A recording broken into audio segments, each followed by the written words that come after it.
Assalamualaikum warahmatullahi wabarakatuh. Seperti biasa, selamat datang ke Zone Inspire. Malam ini, sebagaimana yang kita dah janjikan, topik kita adalah hidup dengan memberi. Hidup dengan memberi. Okey.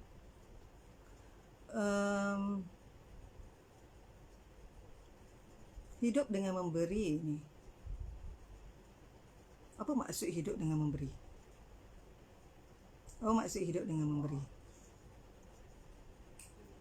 Maksudnya mungkin ataupun bukan mungkin pun memang betul lah maksudnya. Hidup dengan memberi itu ada seorang yang masuk. Cuba bagi respons sikit. Cuba bagi respons sikit. Apa maksud hidup dengan memberi?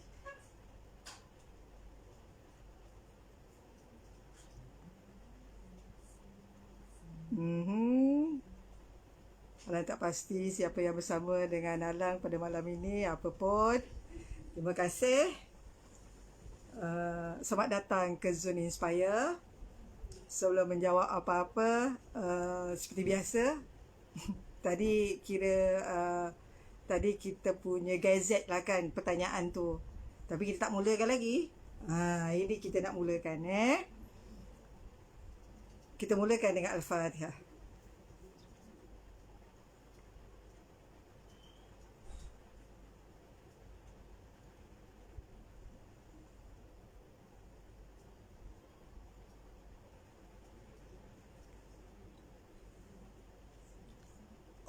Okey. Hidup dengan memberi. Manusia biasa dalam sikap, dalam sifat memberi, menerima. Kadang-kadang kita memberi, kadang-kadang kita menerima. Jarang kita jika hidup kita menerima je semata-mata, kan? Jarang juga kita memberi je sepenuhnya. Jarang juga. Sebab kita macam biasalah kan, kita manusia, kita ada kelemahan, kita ada kekuatan masing-masing, kita ada kelebihan, kita ada kekurangan masing-masing. Tang lebih kita bagilah, tang kurang kita terima untuk melengkapkan. Memberi dan juga menerima, itu adalah perkara biasa. Lebih-lebih lagi, hidup kita ni bukan sorang-sorang. Jadi mahu tak mahu, untuk kita meneruskan hidup, kita kena saling lengkap melengkapi. Maksudnya meneruskan hidup dengan baik lah.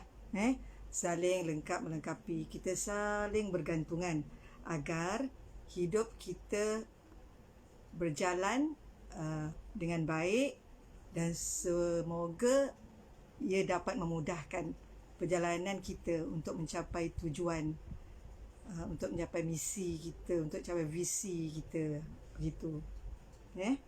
Okey. Kalau kita lihat dalam kehidupan kita, boleh dikatakan pada peringkat awal kehidupan kita, peringkat awal lagi kehidupan kita, kita adalah penerima. Kita tak beri lagi. Sebab masa tu kita adalah satu entiti yang sangat lemah. Kita adalah penerima. Sebagaimana kejadian kita manusia kan, mula-mula lagi kejadian kita manusia, kita adalah penerima. Kita belum lagi memberi. Allah Subhanahu Wa Taala menjadikan kita, menempatkan kita dalam perut ibu kita.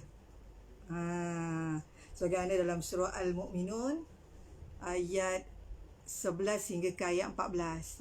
Dekat situ Allah firmankan kejadian manusia, tentang kejadian kita lah.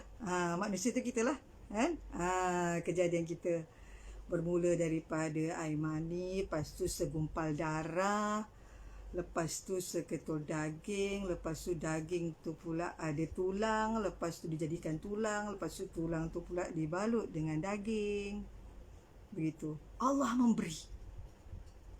Allah menyusun. Allah memberi perancangannya kepada kita. Allah bagi. Kita terima aja. Kita tak tahu pun. Tak tahu pun apa yang berlaku. Mak kita yang sedang mengandungkan kita tu pun tak tahu perkara tu sedang berlaku. Cuma kalau sesekali macam ibu-ibu kan, kalau pergi check up kan, nampaklah perkembangan baby kan dalam perut kan. Nampak perkembangan baby dalam perut. Bila nampak perkembangan baby dalam perut, nampaklah itu mata dia, itu mulut dia, gitu kan. Excited kan. Bila nampak baby tu bergerak-gerak, baby tu mengkengok, pusing sana, pusing sini, excited. Proses kejadian manusia itu sebenarnya adalah pemberian daripada Allah Subhanahu Wa Taala. Allah bagi. Allah ciptakan kita. Allah adalah Maha Pemberi. Al-Wahhab. Kan? Pemberi. Allah memberi apa lagi? Allah memberi kasih sayang. Ya Rahim, Ya Rahman, Allah pemurah. Ya Bar, Allah itu adalah Maha Dermawan. Macam-macam lagi. Banyak lagi sifat-sifat Allah yang menunjukkan bahawa Allah ni pemberi dan kita adalah penerima. Waalaikumsalam, Aminah. Okey. Allah adalah pemberi dan kita adalah penerima. Dengan Allah ini, dengan Allah yang maha besar, yang maha kuat, yang maha kuasa, yang maha pemberi, yang maha pengasih, yang maha penyayang, kita tak pernah beri pada Allah. Kita terima aja. Tetapi selama manusia, kita memberi dan kita menerima. Hidup kita ni memberi dan menerima. Dan adalah sangat bagus kalau kita ni tidak sekadar menerima aja. Sebab kan kalau kita tengok kan, nampak ada mudah tengah tengok kan, mudah kan kerja dekat JKM kan, mudah pun banyak urus geng-geng baju oren, jaket oren kan, banyak uruskan pemberian kepada yang memerlukan, khususnya dalam COVID kan. Kita memberi, pihak kerajaan memberi, pihak JKM memberi, dan yang menerima tu adalah mangsa-mangsa. Dan kadang-kala dalam pengalaman Alang dan juga kawan-kawan, ada jenis kita ni, dia ada tapi dia suka terima. Anda rasa dalam kalangan kawan-kawan kita yang menonton dan ada pengalaman ini juga bersetuju dengan perkara tersebut. Dia suka menerima walaupun dia ada, walaupun dia serba cukup, tapi dia suka untuk terima barang. Dan kadang-kala ada satu kes tu yang Alang jumpa. Ini adalah di kawasan dalam Kuala Lumpur. Setiap kali bantuan yang kita berikan, nama dia tersenarai. Keadaan dia kita lihat sangat susah, sangat daif. Kelihatan tidak terurus. Satu kali kami berniat untuk datang ke rumah dia. Kami susun, kami atur rancangan untuk melawat, untuk menziarah daripada rumah ke rumah. Biasalah kan, dia bukan menziarah membawang, tak. Menziarah sebenarnya dengan kata lain, nak spot check. Sebab apa? Sebab kita juga dapat beberapa aduan tentang beberapa penerima kita yang seperti sepatutnya tidak terima. Lepas tu bila kita pergi kat rumah dia, just terus pergi kat rumah dia, bagi salam, lepas tu ya rumah dia bukan rumah tapi dia bilik. Dia sewa bilik, bukan rumah, dia sewa dengan anak-anak dia. Dan bila kita masuk rumah dia, beras 5 kilo, 10 kilo bersusun dah macam kedai runcit. Ya, mudah siasatan ke rumah. Dah macam kedai runcit. Dah siap berbubuk yang bawah tu. Kan rugi kan? Sepatutnya beras tu boleh diterima oleh orang lain yang lebih layak.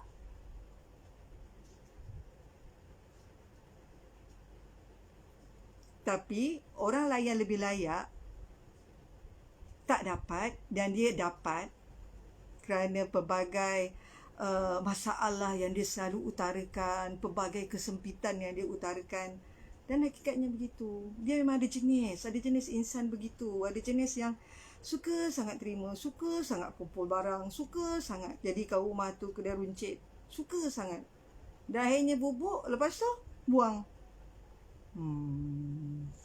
Kan tu sikap yang kurang macam dia pula yang nak bagi derma. Betul Yus. Macam dia pula, kalau dibagi derma tak apa. Macam ada seorang mak yang kami kenal, dia memang akan kalau balai raya tu ada bagi sumbangan, contoh baji kilat baru-baru ni, dia akan pergi dan dia akan ambil barang. Di mana kan dia ibu tunggal, dia memang akan dapat barang. Akan dapat barang sumbangan. Ibu tunggal kebiasaannya akan dapat, ya. Tetapi pada dia mampu. Pada dia mampu, tapi dia beratur je. Dia ambil. Tapi dia buat apa barang tu? Dia pergi bagi dekat kawan dia yang lebih memerlukan tapi tak ada dalam senarai. Itu. Kalau macam tu baguslah. Kan? Kalau macam tu baguslah. Kalau dia ambil aja lepas tu membazir, betul Ji. Ambil berapa banyak lepas tu rosak, membazir je. Tak tahu tak apa, dia suka sangat dengan kawan dengan bubuk, kan? Okey. Itu ada sikap kita, ada sikap sebahagian daripada kita yang memang suka sangat terima. Suka sangat. Dan boleh ada juga yang bermewah-mewah dalam keadaan tersebut. Boleh ada yang bermewah dengan keadaan tersebut. Okey, mudah punya komen. Biasa hadap kes macam ni. Bolot semua peluang, lepas tu mengambil kesempatan. Bila tamatkan bantuan semua, tempat dia buat aduan.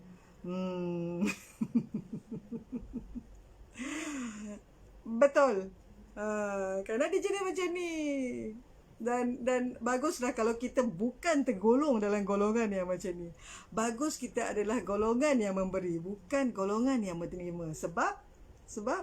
Sebab golongan yang memberi level dia bawah daripada golongan yang menerima. Itu sebab dia, kan? Itu Hai Alex. Hai semua. Sorry lewat masuk kelas. Tak ada. Memang tak lewat pun Alex. Baru je start ni. Okay. Terima kasih Alex. Okay. Itu. Yang memberi lebih baik daripada yang menerima.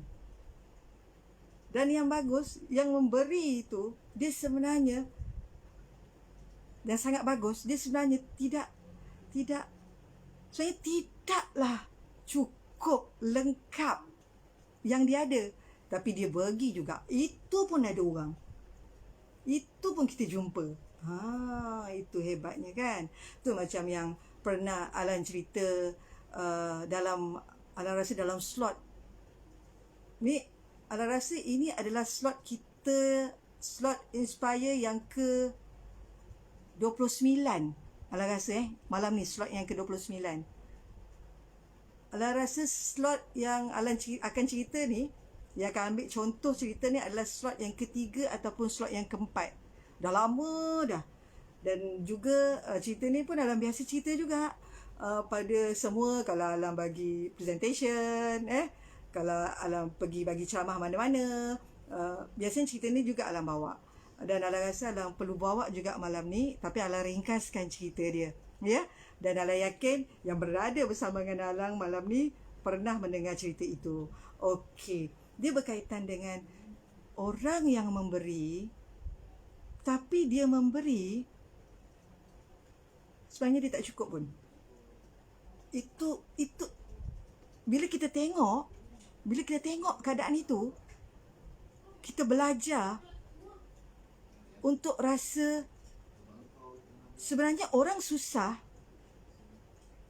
Dia tahu dia susah dan dia tahu ada orang lagi susah, yang mana sebenarnya hakikatnya dalam kesusahan dia lebih senang daripada orang yang dia lihat.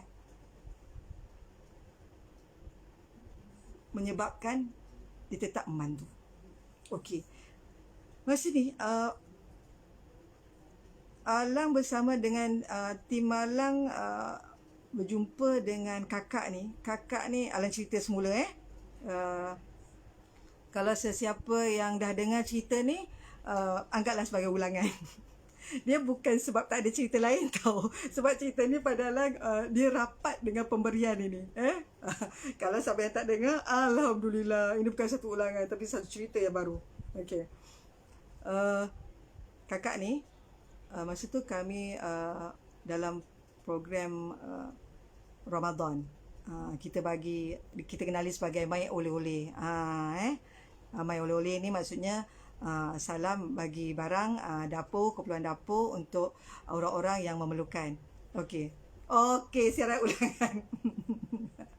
Okey, Alex boleh pergi mana-mana dulu Alex, betul datang dalam 10 minit. Okey. Barang dapur kita bagi pada kakak ni. Kakak ni ada 9 orang anak. Okey, kakak ni ada 9 orang anak dan anak dia 2 orang dekat Mai Oleh-Oleh Maidin.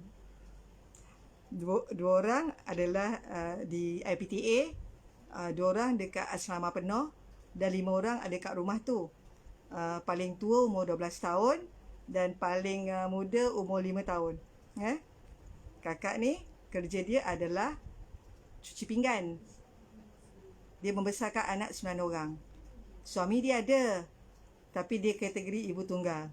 Sebab suami dia masuk penjara dah 6 tahun.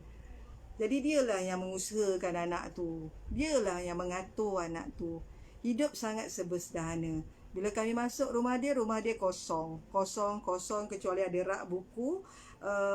4 rak buku yang panjang dan ada rak buku yang sengit diikat pula dekat tingkap.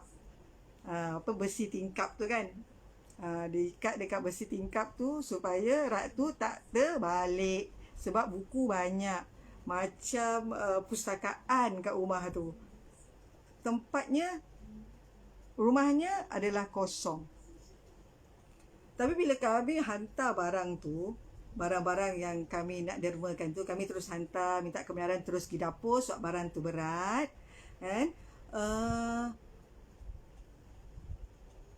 Lepas tu dalam perjalanan ke dapur, kami nampak laptop.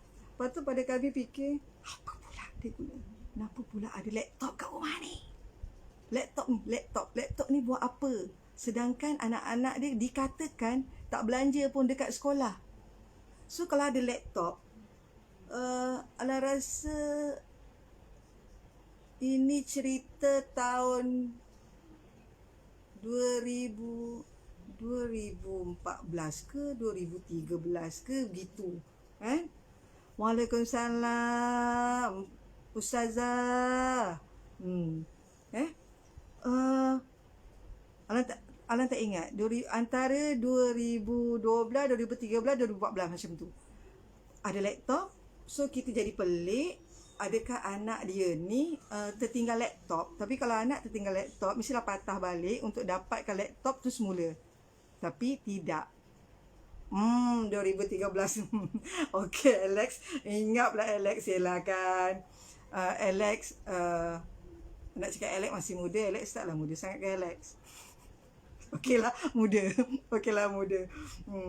Itu tunjukkan Alex muda tapi tidaklah menunjukkan Alang ini tua okey. Lepas tu hati kita ni tertanya-tanya, kenapa dia ada laptop? Kenapa dia ada laptop? Kenapa dia ada laptop? Selepas itu Alang nak tanya juga sebab tak nak bersangka-sangka dengan dia. Tak nak yang kita fikir bahawa dia ni sebenarnya ada duit tapi bagi anak pergi sekolah tak ada duit. Anak duduk je berkumpul dekat library. Sebab apa? Sebab tak ada duit nak pergi makan. Tak naklah bersangka-sangka kan. Dalam hati, apalah pula. Ni apa pula, lawak lah Alex ni. Kan dia cakap secara ulangan. Betul Yus. Nasib you sokong. Okay. Lepas tu, Alang nak tanya, sebab tak nak bersangka buruk. Dan Alang borak dengan dia, dan Alang tanya tentang laptop. Alang cakap dengan dia, Kak tu laptop siapa? Sambil duduk-duduk kan. Lepas kita angkat-angkat barang. Biasalah kita borak-borak dulu kan. Mana boleh kita angkat barang, kita belah je kan. Terus bye-bye je. Tak bye-bye pun terus belah. Naik kereta boleh kan. Kita borak-borak lah juga. Sebab ada kawan kita yang nak ambil data kan. Jadi kita borak-borak. Betul. Ada laptop. Laptop siapa tu Kak? Laptop anak ke? Macam tu kan. Tanya. Lepas tu dia kata, tak, laptop akak. Oh, laptop akak. Kenapa pula kakak ni ada laptop? Bukan serumah, aku sekarang duduk je lah depan Kak Lam. Ya, tudung baru kan? Ya, Saza tudung baru. Okey. Kenapa? Dalam hati, kenapa pula akak ni ada laptop? Sebab kalau nak ikutkan pekerjaan dia, tak adalah memerlukan laptop sangat. Kan? Taklah memerlukan laptop sangat. Yelah, kita faham cuci pinggan dia tak memerlukan laptop. Itu bukan peralatannya kan. Lepas tu, mungkin akak nak dapat, mungkin yelah Kak, sekarang ni kan, zaman sekarang nak dapat maklumat kan senang, Google je. Lepas tu kakak tu pun ketawa. Kakak tertawa, kata-kata, tak, bukan akak nak dapatkan maklumat sangat. Tapi lepas dia akak balik daripada kerja, akak adalah blog, anak-anak buatkan blog. Lepas tu akak jual buku penulis-penulis. So akak dapatlah commission. Pada kami itu satu tindakan seorang ibu yang sangat bijak. Sebab apa? Sebab dia menggunakan kesempatan yang ada, spend time dengan anak dia, tetapi dalam masa yang sama dia run business. Okay? Dia run business. Selepas itu, kakak tu kata lagi, Alhamdulillah, dengan blog akak tu pun akak jual bunga. Okey, jual bunga. Akak tanam bunga keliling rumah. Lepas tu akak ambil gambar. Lepas tu akak masukkan gambar dalam blog. Lepas tu kalau siapa-siapa yang berminat, bolehlah beli bunga, datang rumah sini ataupun akak hantar kat mana-mana kalau dekat. Okey. Bertambah lagi. Bagus akak ni. Dia mengoptimumkan kemudahan yang ada dengan buat bisnes dan boleh bantu anak-anak. Okey. Dan kita berasa, ibu ni juga seorang yang bijak sebenarnya. Seorang yang bijak sebab dia boleh cari ruang-ruang yang boleh dapat pendapatan sebegitu. Dan pada kita pun, padahal anak-anak dia bijak kan. Sebab ibu dia bijak. Ibu dia ni pun bijak mencari ruang-ruang supaya mereka bukan sekadar penerima sahaja. Bukan sekadar penerima sahaja. Mereka tetap berusaha. Dan ialah anak 9 orang. Bayangkanlah kalau anak seorang pun dah susah, 2 orang susah, 3 orang susah, 4 orang susah, apatah lagi 9 orang. 9 orang. Dan kerjanya adalah cuci pinggan. Separuh hari. Mahu tak mahu untuk tambahkan pendapatan, kena cari kerja lain untuk support, untuk ada side income. Kena cari. So, dia cari 2 benda itu. Pertama, jual buku. Yang kedua, jual bunga. Padahal masa kami masuk rumah dia, keliling rumah dia dah macam nursery. Dia tanam bunga. Okey tak? Setul okey tak ya? Okey tak setul dekat Wat? Okey, kita sambung cerita Lepas tu, kakak tu, dia cakap apa? Kakak tu cakap, semalam, Alhamdulillah, akak dapat RM80. Dapat akan bayar zakat fitrah untuk anak-anak.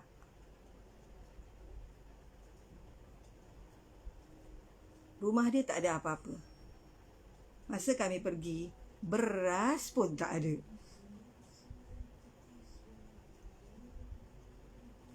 Masa kami pergi,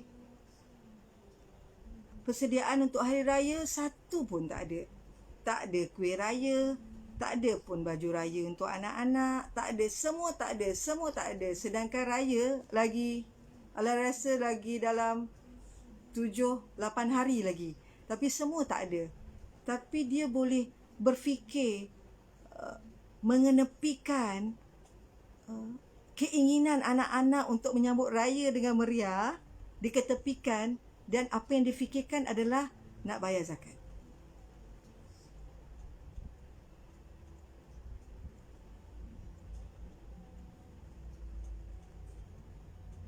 Di sini kita nampak ibu yang sangat hebat.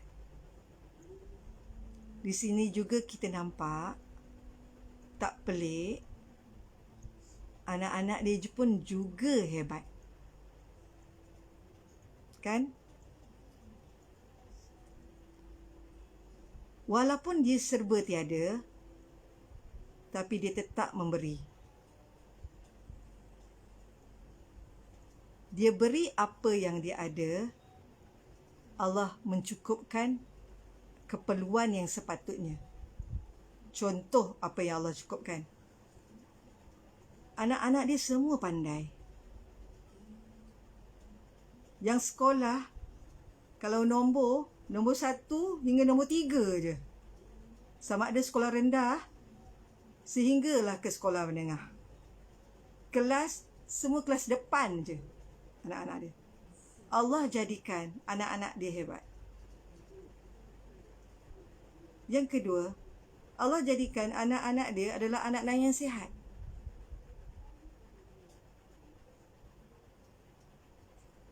Setahun jarang-jarang, sangat jarang, 9 orang anak dia tu pergi ke klinik ataupun hospital. Kecuali time baby ada appointment. Anak-anak yang sihat. Anak-anak yang cerdik tadi. Anak-anak yang semuanya dalam kategori bersyukur. Bersyukur. Contoh anak sulung dia. Masa anak sulung dia dapat masuk ke IPTA, diorang tak ada beg bagasi tu, tak ada. Mak dia malu nak pinjam dekat jiran-jiran. Nak pinjam je beg kot. Nak pinjam. Malu nak pinjam. Mak dia pergi cari beg dekat tong sampah. Jumpa beg dekat tong sampah. Koyaklah pula beg tu. Pergi jahit beg tu. Belilah benang yang sama warna dengan beg tu, jahit. Anak dia tak kisah bawa beg yang mak dia ambil daripada tong sampah. Anak dia tak kisah bawa beg yang mak dia jahit. Dan nampak sebenarnya koyak tu. Anak dia heret je. Naik bas pergi. Tak ada siapa hantar. Pergi sorang-sorang.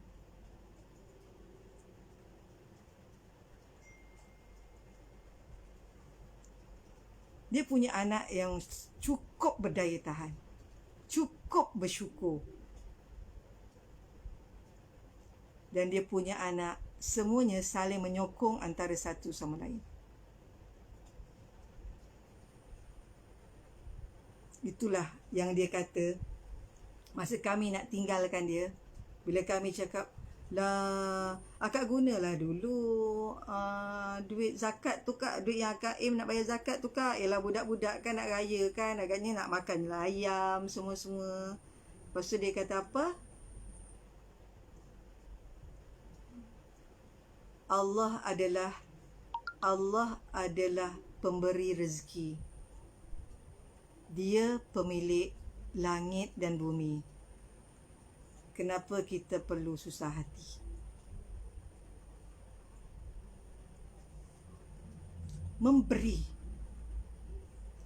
Memberi walaupun tidak ada.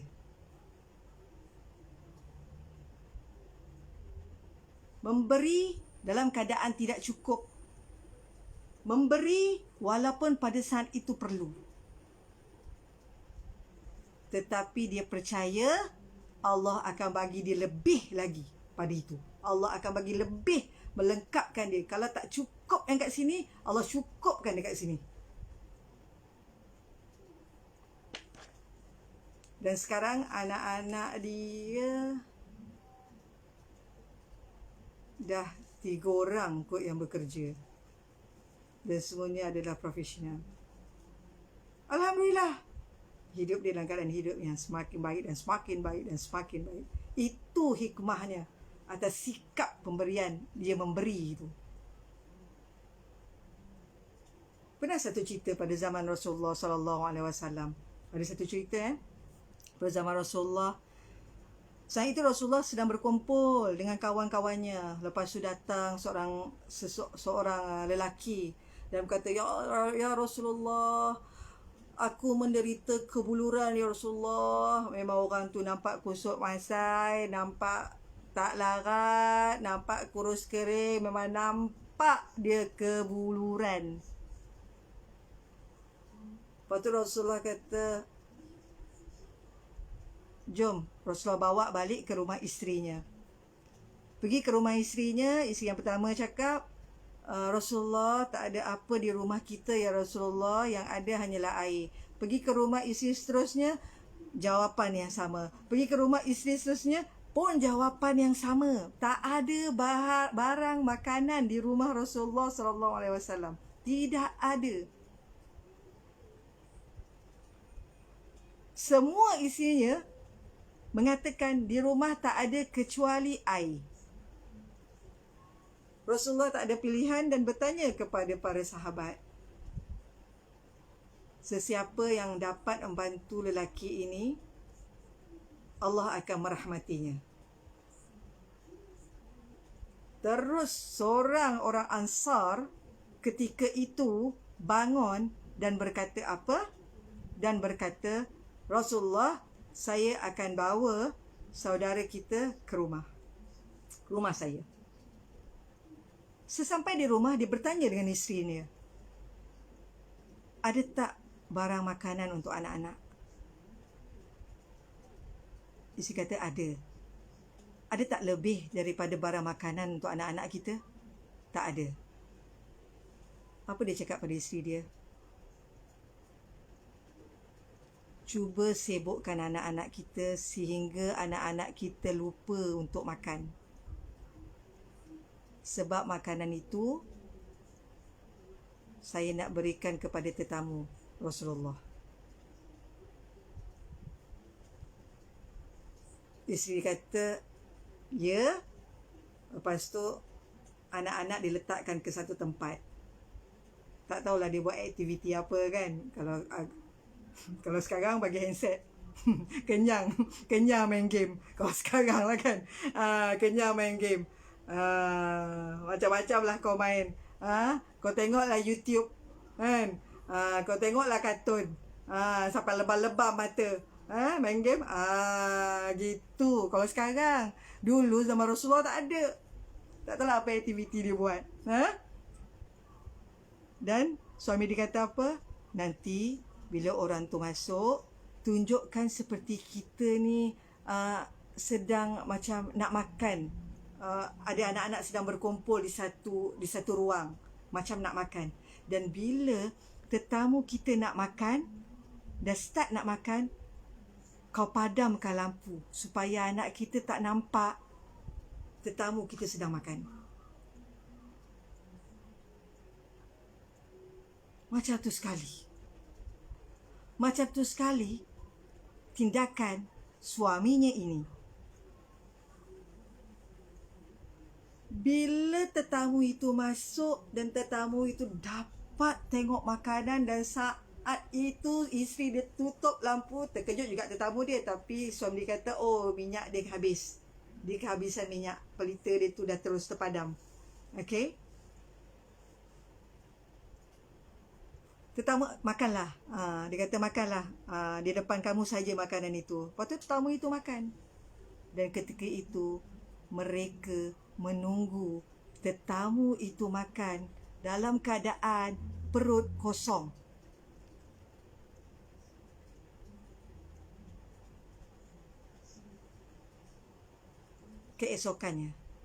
Keesokannya, Rasulullah berkata kepada mereka, sungguh Allah berbangga dengan apa yang kamu korbankan.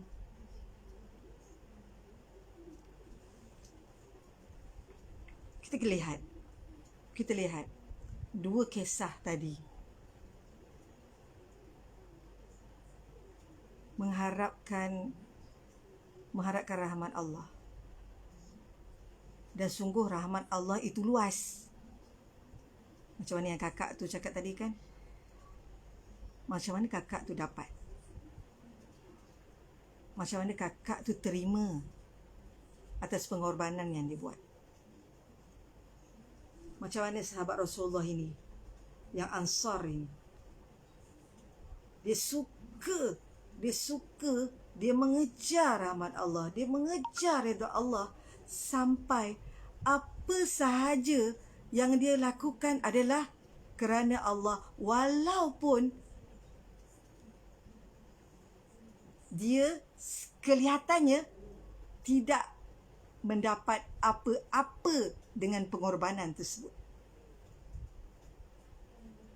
Itulah orang kata cinta kan. Itulah orang kata cinta. Cinta itu buta. Buta apa? Buta dengan kesusahan. Cuba kita tengok orang-orang yang bercinta, kan? Cuba tengok orang cuba cinta. Sanggup buat apa sahaja. Merenangi lautan api. Laut bergelora. Macam-macam lah lagi. Kan? Mandi tak basah. Bukan. Betul lah. Lebih kurang lah. Sanggup lakukan apa saja. Tunggu. Walaupun makwa tu tak keluar rumah dari pagi sampai petang, tunggu. Tak dapat tengok makwa, tengok gumbung pun jadilah. Alah, pernah bercerita. Nanti kita PM tepi tak? Segan pula nak declare. Okey. Kan? Sanggup lakukan apa saja. Sanggup berhabis duit. Ada tak jenis macam tu kan? Bagus. Sanggup juga berhabis duit untuk pastikan cinta kita tu dapat apa yang dia nak. Kan? Sanggup juga kita tak tidur malam, WhatsApp. Kan? Lagi-lagi orang tu pula makwa kita tu pula duduk kat London. Contoh. WhatsApp. Yelah, waktu berbeza kan. Sanggup tidur esok mata lebam. Kan? Contoh. Kan? Itu contoh. Okey? Sanggup. Itu nama dia cinta. Kan? Sanggup berkorban apa saja. Begitulah juga kalau kita kembali kepada cerita tadi, Begitulah juga cinta si ibu ni, dan juga cinta sahabat Rasulullah ini kepada Yang Maha Esa, kepada Yang Maha Pemberi, yang percaya Ya Wahhab itu akan memberi lebih lagi daripada apa yang dia bagi. Kan? Tangan di atas lebih baik daripada tangan yang di bawah. Tapi kalau kita sanggup tak kita macam tu? Kalau kita lah kan, tak ada makanan, itulah makanan salah satunya makan yang kita ada. Itulah makanan untuk, kalau kita mungkin juga kita sanggup berlapar. Mungkin tapi kalau untuk anak-anak, budak tu terkelip nak makan, melalak nak makan. Budak-budak kecil pula bukannya faham. Kan? Bukannya faham. Sanggup tak nak berhadapan dengan perkara tersebut?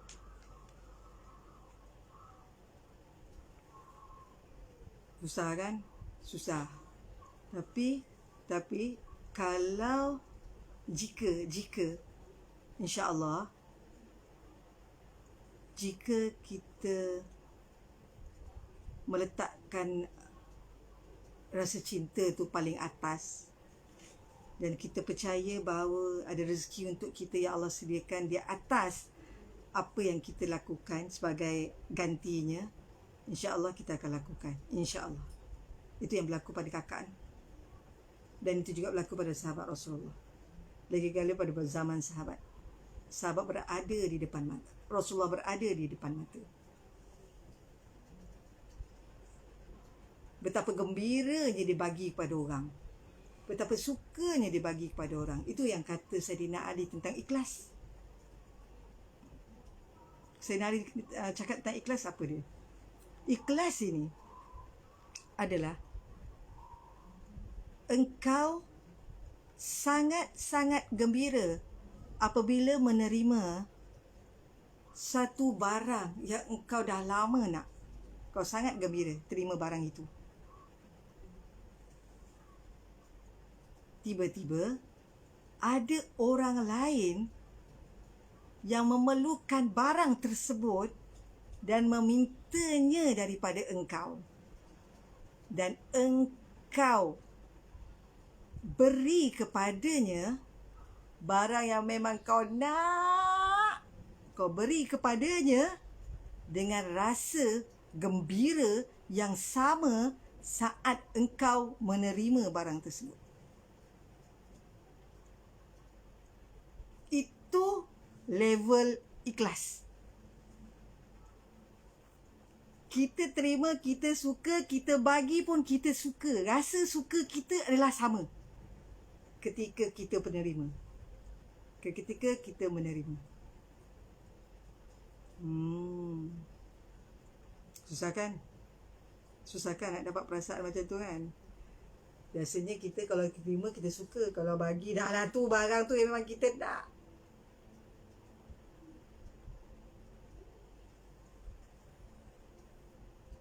Susah. Dalam keadaan begitu susah. Tapi apa yang senangnya dalam konteks memberi ni? Apa yang senangnya? Rasulullah dah gariskan macam-macam dia. Kalau dalam perspektif Islam, kan? Dalam perspektif Islam, dan juga yakin perspektif agama-agama lain pun menggariskan tentang pemberian ini. Betul kok, dia susah nak bagi. Tapi kalau banyak, boleh. Kalau banyak kita boleh bagi. Tapi kalau sikit dan itulah sesatunya, memang susah. Tapi walaupun susah bagaimanapun, Rasulullah SAW dalam Islam, dalam perspektif Islam, macam-macam kita boleh bagi. Bukan setakat harta. Contoh Rasulullah SAW bersabda, janganlah engkau meremehkan kebaikan walau sedikit pun, walau bertemu dengan saudaramu dengan berwajah manis. Kebaikan itu adalah pemberian. Kita buat baik pada orang adalah pemberian. Dan pemberian yang paling mudah adalah berwajah manis.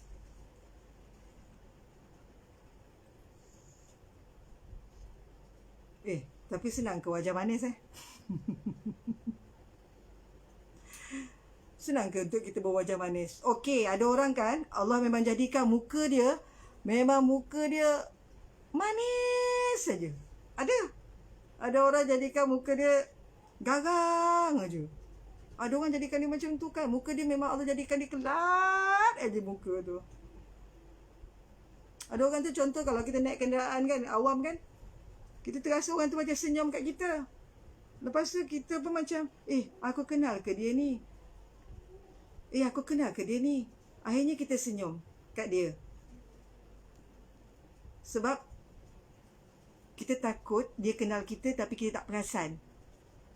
Kita bajet kita ni artis lah kan. Orang semua kenal. Lepas tu kita pun senyum kat dia.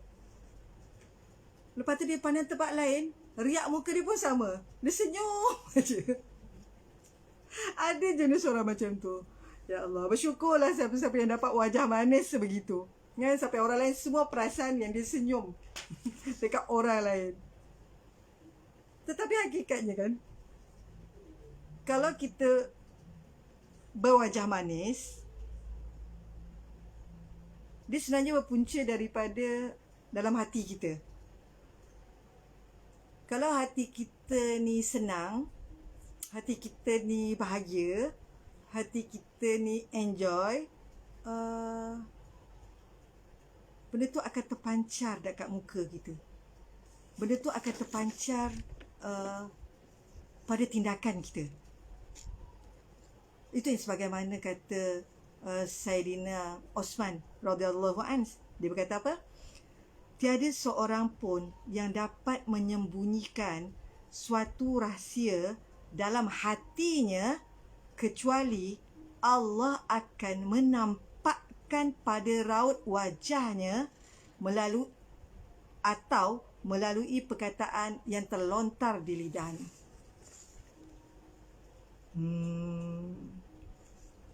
Jadi, untuk kita berwajah manis, hati kita tu kena manis dulu. Bukan kencing manis tau.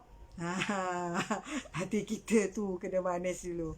Kan? Hati kita tu kena okey, hati kita tu kena relax, hati kita tu kena tenang, hati kita kena lapang. Gitu. Hati kita kena sentiasa bersangka-sangka baik.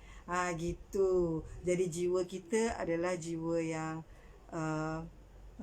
yang bersifat menerima, jiwa yang bersifat terbuka, menerima apa sahaja yang berlaku. Okey. Kalau ada perkara yang susah pun berlaku, kita dapat accept. Macam contohnya cerita You semalam kan, cerita You semalam tentang seorang kawan kami kan, yang Yani tu, yang dia sibuk urusan sebagai frontliner. Selepas itu dia balik sampai rumah pukul 4.40 pagi. Lepas tu dia bangun pukul 6 pagi, solat subuh bagai, siapkan diri dia, siapkan anak dia, terus pergi ke office. Dia bawa anak dia sekali sebab anak dia perlu dihantar ke sekolah. Dan sampai je dekat office, dia nampak anak dia tak pergi sekolah. Dia nampak, tiba-tiba terperanjat, kenapa pula anak dia dekat sebelah ni? Bukan dia dah hantar ke sekolah?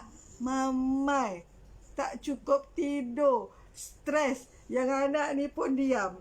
Bila dia pandang, anak dia ketawa. Anak dia kata, ni bukan jalan pergi sekolah dia. Agaknya anak dia suka tak pergi sekolah agaknya kan. Agaknya anak dia suka mak dia tu salah jalan kan. Tapi sebenarnya mak dia punyalah tak perasan anak dia dekat sebelah.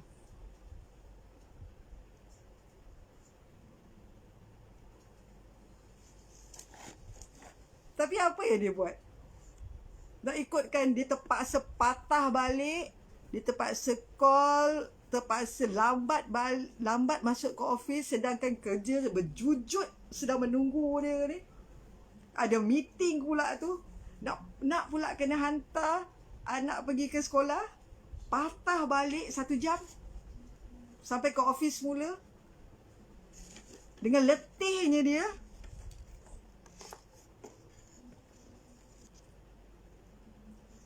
Apa yang dia buat? Apa yang dia buat? Mungkin tindakan kita mungkin pelbagai. Tindakan kita yang pertama, ya Allah, kita stres. Yang kedua, kita malas nak masuk office lepas hantar anak, stres. Ataupun tindakan kita marah anak tu, kenapa tak beritahu, kenapa tak beritahu, kenapa tak beritahu, kenapa tak beritahu. Tapi apa tindakan yang dia buat? Dia cuba menaturalkan rasa tak seronok itu. Dia cuba berfikiran positif. Ini memang Allah dah takdirkan. Itu sebab Allah tak nampakkan anak dia yang duduk kat sebelah ni elok tersengih-sengih.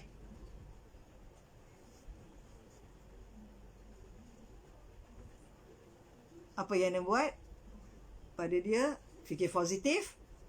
Sebenarnya ni Allah sengaja susun begini sebab inilah masanya yang dia ada untuk bertanya khabar pasal anak dia. Sekolah semalam macam mana, belajar apa, seronok tak, lagu apa yang belajar. Nyanyi sikit lagu yang semalam tu.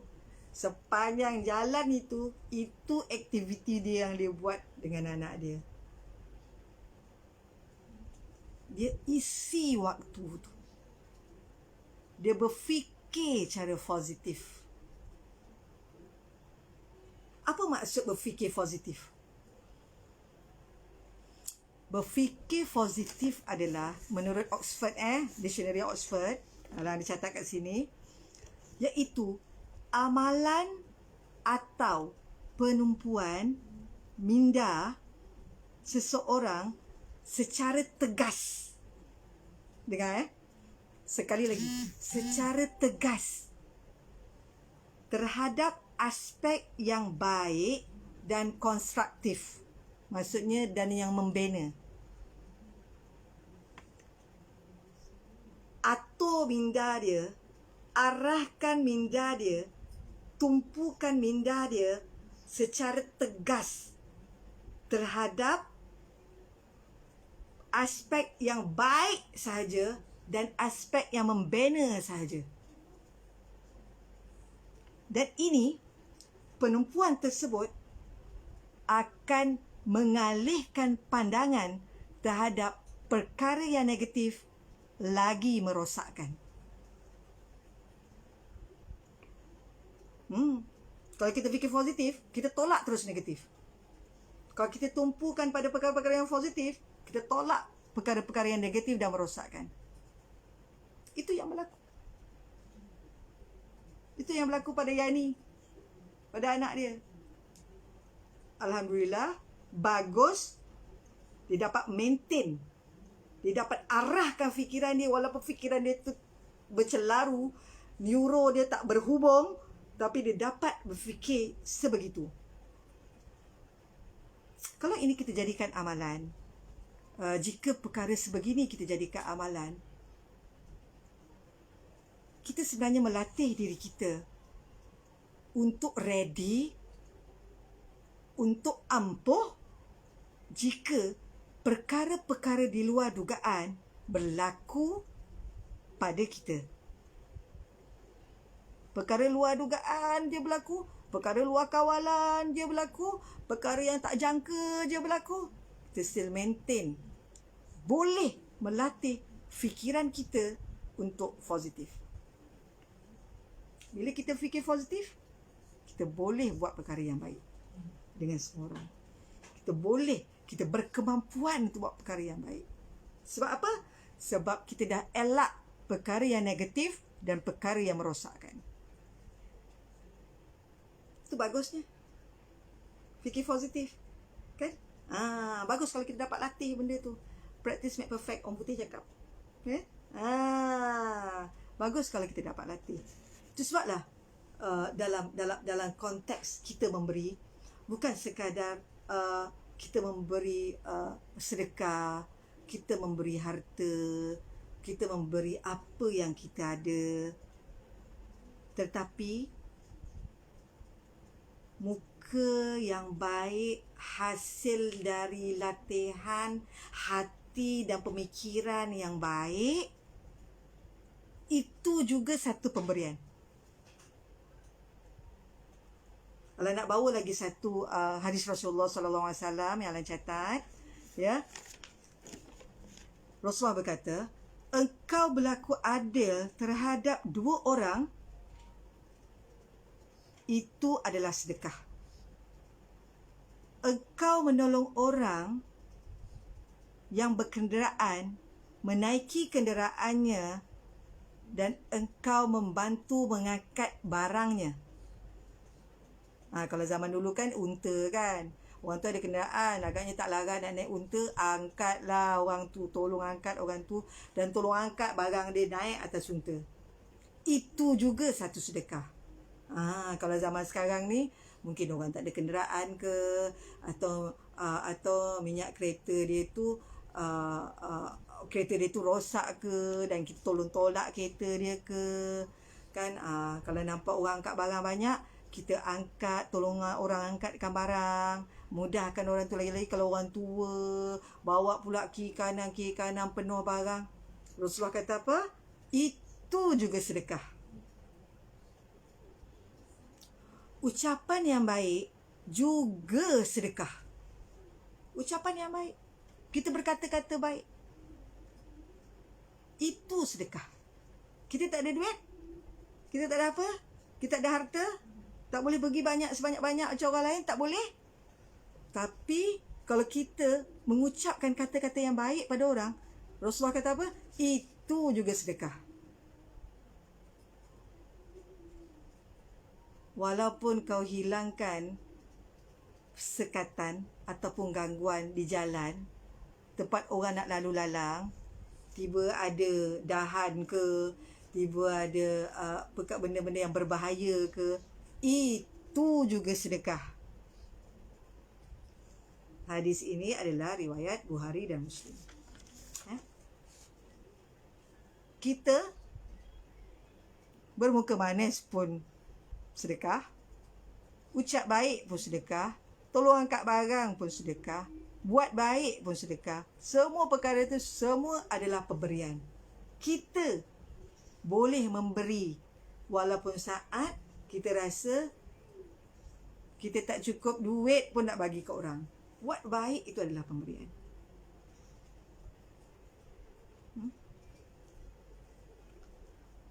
Seterusnya,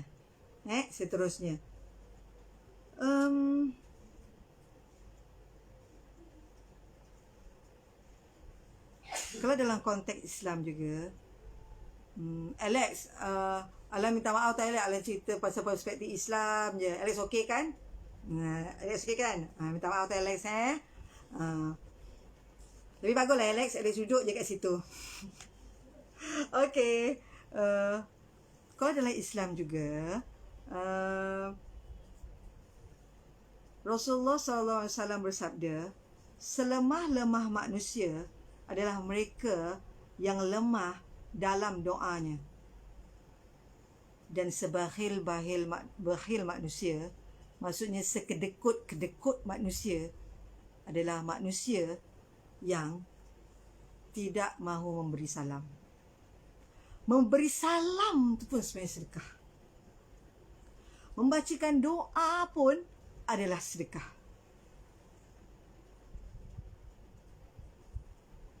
Macam mana yang kita maklumkan, kalau kita membaca doa kepada orang lain, thanks Alex, kalau kita membaca doa kepada orang lain, malaikat, ini dalam hadis juga, malaikat yang mengawasi kita, yang menjaga kita, berdoa kepada Allah agar doa kita yang kita minta kepada orang lain itu, yang minta untuk orang lain itu dimakbulkan, dan kita juga mendapat ganjaran yang sama. Tapi kadang-kala itu hebat kan? Hebat kan? Kita tak payah doa untuk diri kita, tapi kita doa untuk orang lain, itu pun akan dapat pada diri kita. Kita bagi dekat orang doa, kita bagi ke orang doa, kita minta pada Allah, kita berdoa kepada orang itu, kita pun dapat juga. Hadis tu hadis riwayat Muslim. Berdoa dan juga bagi salam. Bagi salam ni apa? Bagi salam, maksud salam ni, Assalamualaikum tu salam sejahtera kan. Salam sejahtera tu maksudnya kita berkongsi kesejahteraan. Selamat pagi, selamat tengah hari, selamat malam, stay safe, contoh sekarang ni kan. Contoh hati-hati, tu semua adalah ucapan-ucapan kesejahteraan. Ucapan-ucapan itu adalah berbentuk doa. Ucapan-ucapan itu termasuk dalam ucapan salam, dan itu adalah pemberian.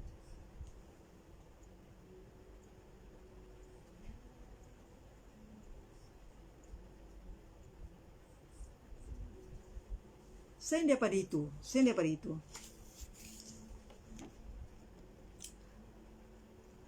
berbuat baik. Dah pukul 10.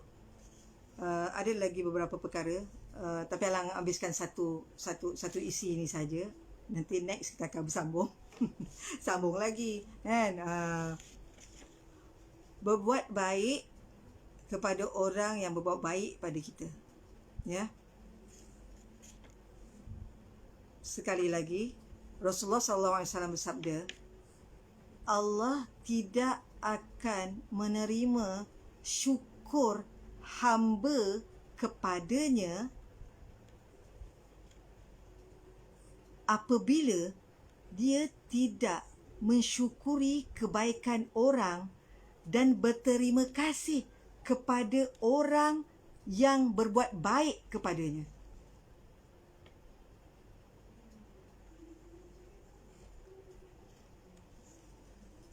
Allah tak akan terima syukur kita.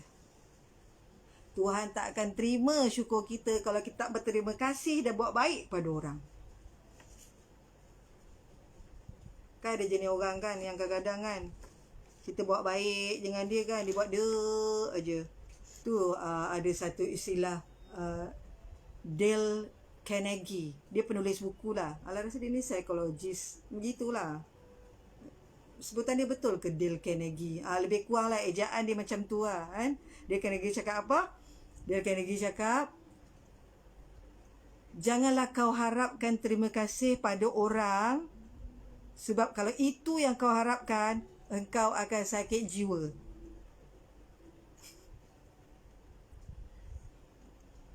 Susah rupanya nak cakap terima kasih ni kan. Susah nak bersyukur dengan apa yang orang bagi kat kita. Susah.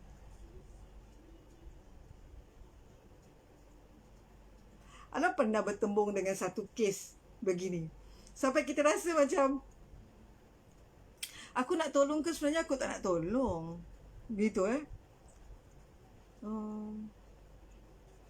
Alam pergi ke satu perkampungan. Dan kebetulan ada satu projek entrepreneur di sana. Yayasan Salam bersama dengan satu penaja. Alam pergi, mula-mula sambutannya adalah bagus untuk meningkatkan ekonomi dan sangat bersetuju. Lepas tu kali kedua, Alan telefon sebab nak masuk lagi. Sebab kita ada lagi beberapa proses sebelum bantuan daripada sudut pertanian tu mahu disalurkan. Call tak angkat. Call jiran sebelah, dia kata, entahlah, ada dia kat rumah saya nampak. Sang ketua ni lah. Pelik, kenapa tak angkat? Lepas tu, Alan masuk dengan beberapa orang daripada pihak penaja dan juga beberapa 2 orang pegawai kerajaan yang bersesuaian dengan projek tersebut.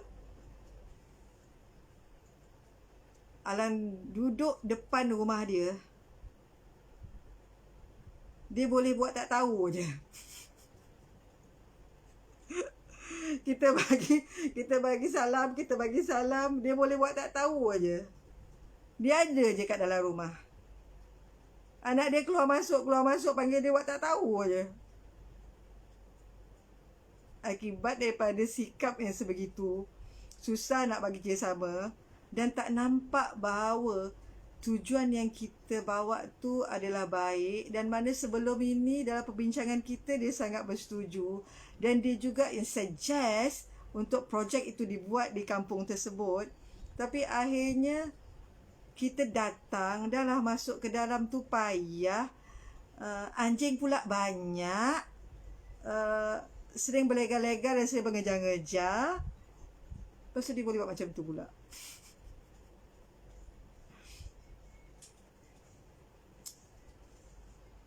Tidak menghargai. Kalaulah dia tidak setuju, cakap daripada awal yang dia tidak setuju. Itu lebih baik. Supaya kita tak payah menyusun perkara-perkara yang sepatutnya kita boleh susun dekat kampung lain. Sepatutnya. Dan akhir sekali, sebelum kami putuskan projek itu dibatalkan di kampung tersebut, kami temui pegawai terbabit, dan pegawai itu putuskan bahawa tak perlu. Sayang perkara ni boleh berlaku, sebab ini adalah salah satu perkara yang boleh meningkatkan sumber ekonomi golongan yang kita lihat sangat memerlukan peningkatan daripada sudut ekonomi. Sebenarnya Alang masa tu malu juga sebenarnya kat depan rumah dia. Malu dengan penaja. Kau ni sebenarnya kau masuk ke tak masuk sebelum ni, macam tu kan. Dia mempertikaikan semula. Jadi, tapi apa yang kita boleh buat? Kita fikir positif. Hakikatnya begitu. Itu yang Dale Carnegie cakap. Kalau kita nak tunggu orang menghargai kita, nak tunggu orang bagi terima kasih kat kita, kita akan sakit jiwa. So, biarkanlah orang tu. Kita buat baik, kita terus saja buat baik. Sama ada orang tu nak balas baik, atau buat tak tahu, atau suka hati dia lah. Suka hati dia je lah. Yang penting, kita suka, cuba tanam dari kita, dalam diri kita, suka hatilah engkau nak buat apa, yang penting aku suka buat baik. Okey. Selain daripada itu, last sekali. Buat baik dengan ibu bapa. Ini satu perkara yang Alang rasa memang sangat perlu. Itu adalah satu pemberian. Ibu bapa besarkan kita, ibu yang mengandungkan kita 9 bulan, 10 hari, terseksa dia bawa kita merata-rata. Agaknya kalau ikutkan hati dia nak dia letak kita, dia boleh pergi masak, boleh pergi basuh kain, boleh pergi mengayap kat pasar, tak payah bawa. Tapi ibu kita bawa, sebab hakikatnya itulah keadaannya. Bawa. Ibu kita besarkan kita, didik kita. Kadang-kadang tak makan sebab nak bagi kita makan. Dulu kan kita makan dulu dan dia makan yang lebih-lebih. Pengorbanan ibu dan ayah. Betul Alex? Buat baik seikhlasnya. Yus, boleh je buat bahagian 2, 3, 4. Betul Alex, seperti semut hitam. Okey.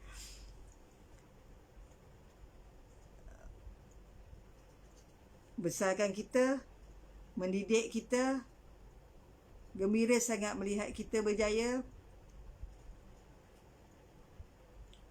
Perkara-perkara sebegini membuatkan kita mahu tidak mahu, hendak tidak hendak, kita perlu berbuat baik kepada dia. Berbuat baik kepada dia, iaitu orang tua kita, ibu bapa kita. Mahu tidak mahu. Tu ada satu cerita yang Alang teringat. Ni tiba-tiba teringat, Alang pernah baca cerita ni. Dia adalah seorang anak yang sangat baik. Alang tak ingat nama dia. Jadi kisah pada zaman Rasulullah, kisah pada sahabat lah. Kalau dia balik, dibawa susu, first yang dibagi adalah mak ayah dia. Lebih pada mak ayah dia minum, baru dibagi dekat anak-anak dia. Itu yang pertama. Yang kedua, kalau ayah dia dengan mak dia nak solat subuh, ambil air semayang kan, dia sanggup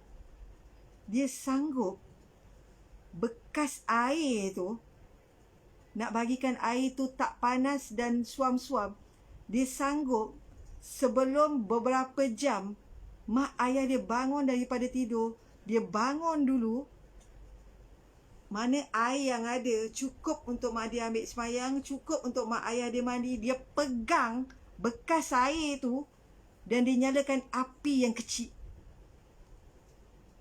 Dia pegang.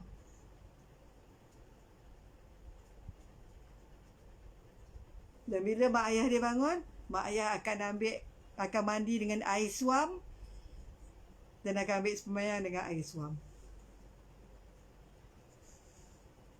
Hebat kan? Hebat.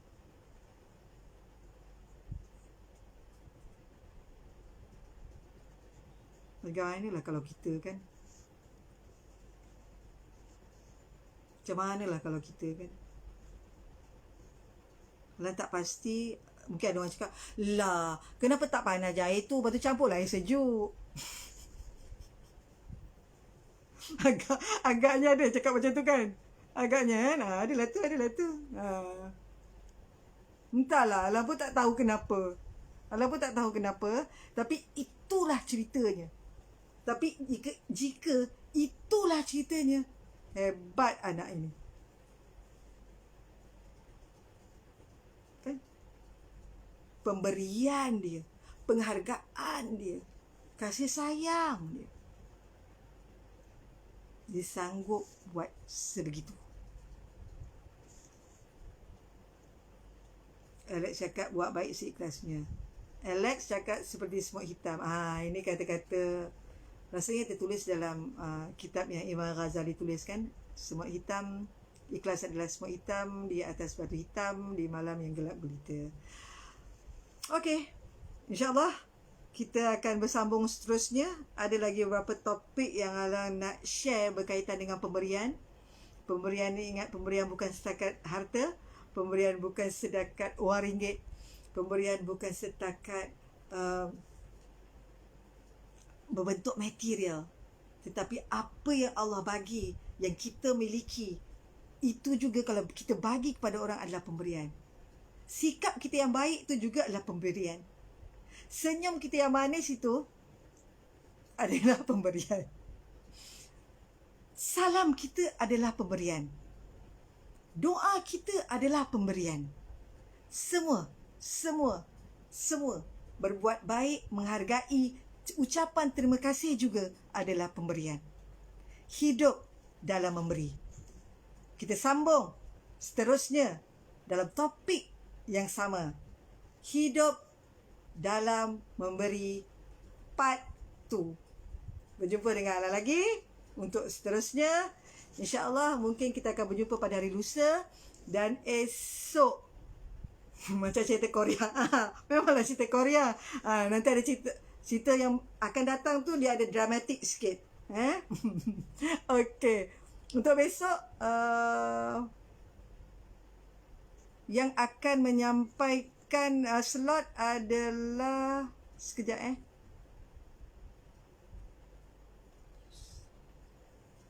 siapalah pula. Nah, dah terlupa lah. Minta maaf tunggukan iklan nanti. Dan kita akan berjumpa pada hari besok di jalan yang sama, di jam yang sama, di zone yang sama. Okey, jumpa lagi. Bye. Bye Alex. Dan semua yang menonton, Assalamualaikum.